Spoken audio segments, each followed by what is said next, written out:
તો રાજ્યના આરોગ્ય મંત્રી ઋષિકેશ પટેલે ભાવનગર હોસ્પિટલની મુલાકાત લીધી હતી। 200 કરોડ રૂપિયાના ખર્ચે બનેલ સુપર સ્પેશિયાલિટી હોસ્પિટલના વિવિધ વિભાગોની અંદર હોસ્પિટલના અધિકારીઓ સાથે મુલાકાત કરી તેમજ ડોક્ટરની અછતને લઈને પણ ઋષિકેશ પટેલે મહત્વનું નિવેદન આપ્યું હતું। તેમણે હોસ્પિટલના તમામ વિભાગોમાં મુલાકાત કરી ભાવનગરની આરોગ્ય સુવિધાનું નિરીક્ષણ પણ કર્યું હતું।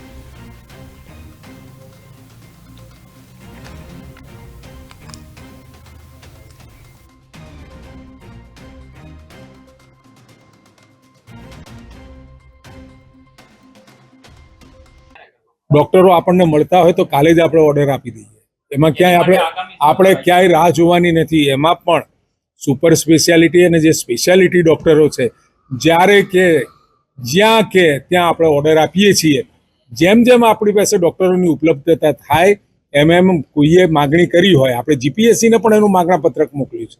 એટલે હવે ટૂંક સમયમાં જેટલા આપણને જીપીએસસી દ્વારા મળશે એટલા, અને એના સિવાય પણ કોઈ સુપર સ્પેશિયાલિટી ડોક્ટર છે, સ્પેશિયાલિટી ડોક્ટર છે, કોઈ એવા સેન્ટરની અંદર સર્વિસ કરવા માંગતો હોય તો ઇન્ટરવ્યૂ સિવાય પણ આમ તો વર્ગ 1 અને વર્ગ 2 ના ડોક્ટરોને જીપીએસસી થ્રુ એ કાયમી સર્વિસમાં આવવું હોય તો આવી શકે, પરંતુ સેવાઓ ન ખોરવાય એના માટે કરાર આધારિત પણ કોઈ જે સેન્ટરમાં માંગતો હોય તો વગર જીપીએસસીએ પણ સ્પેશિયાલિટી અને સુપર સ્પેશિયાલિટી ડોક્ટરોને આપણે તરત જ